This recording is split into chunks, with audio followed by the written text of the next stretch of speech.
I saw some chainsaw carvings when we were driving to go do a concrete job like 28 years ago, and I told my boss, I said, I think I could do that. And he said he said that do it. So I called his brother, the tree service guy, and said I needed some big chunks of pine to try this chainsaw carving thing. And within a few days, I had a whole dump truck load of giant pine chunks to work with.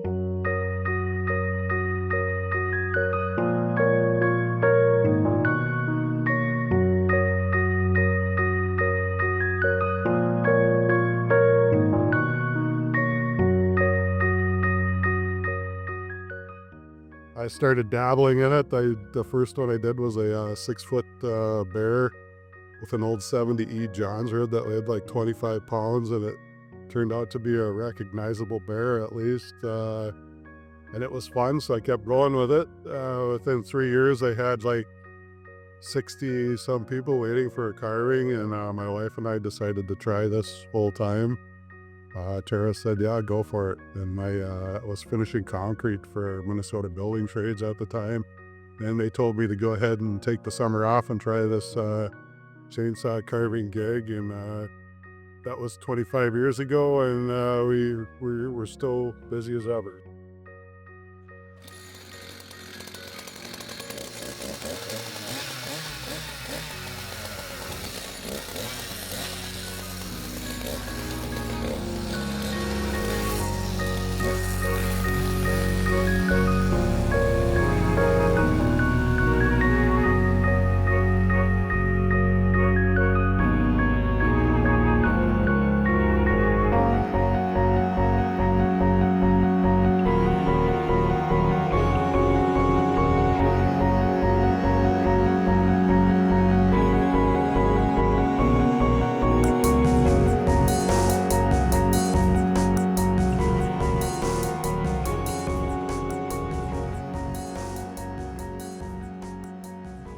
If you're working on a piece that's enjoyable, you just kind of, like you said, you tend to get lost in it, and yeah, you just want to keep going. As long as you can physically handle the labor, you just don't want to stop working on it if you're having a good time with it.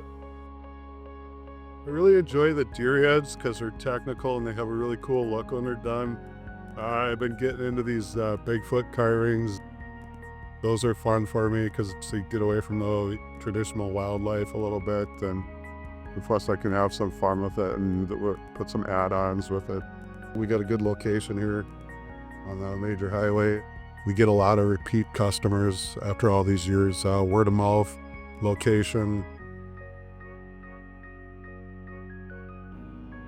They've been shipped overseas and all over every state in the Union, and up into Canada or South America.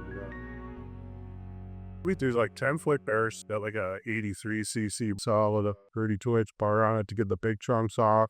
Then I'll go down to a 71cc with a little shorter bar, and I'll go down to a mid-50cc, and that's about as small as we go. But I got like a 16-inch bar on the one and a 12-inch carving bar with a quarter-size tip on it, and that's what I use for a finer detail.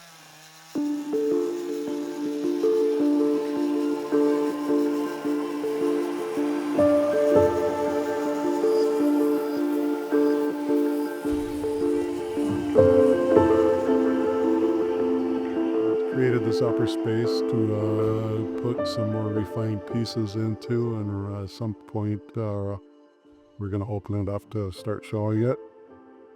Yeah, this upper level is kind of a private gallery, we call it, where we just about got it finished. Now it's to the point where we can start adding some more art pieces that we like to make, like in the winter months when we're not busy chainsaw carving, taking a break from the saw. So we just mix up the art a little bit. I think we're all probably 15 plus years into the full thing since we started.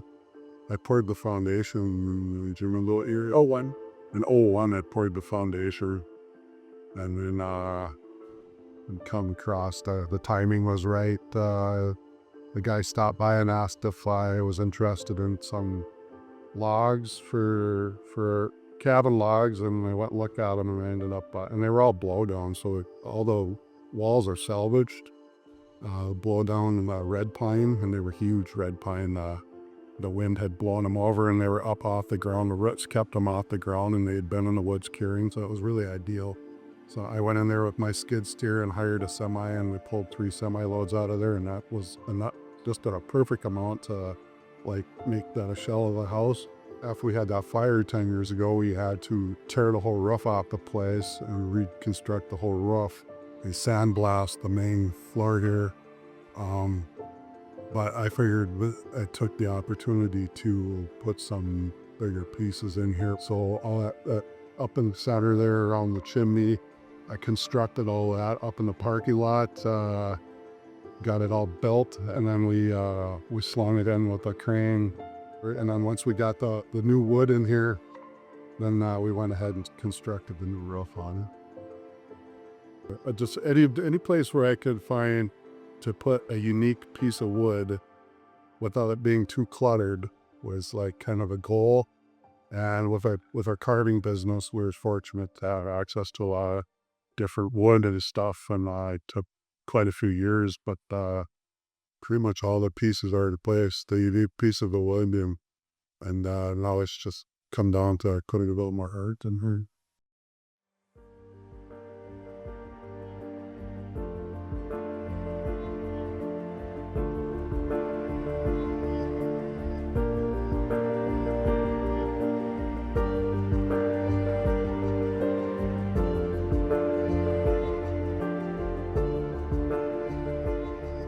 We started the landscaping before we even were into chainsaw art.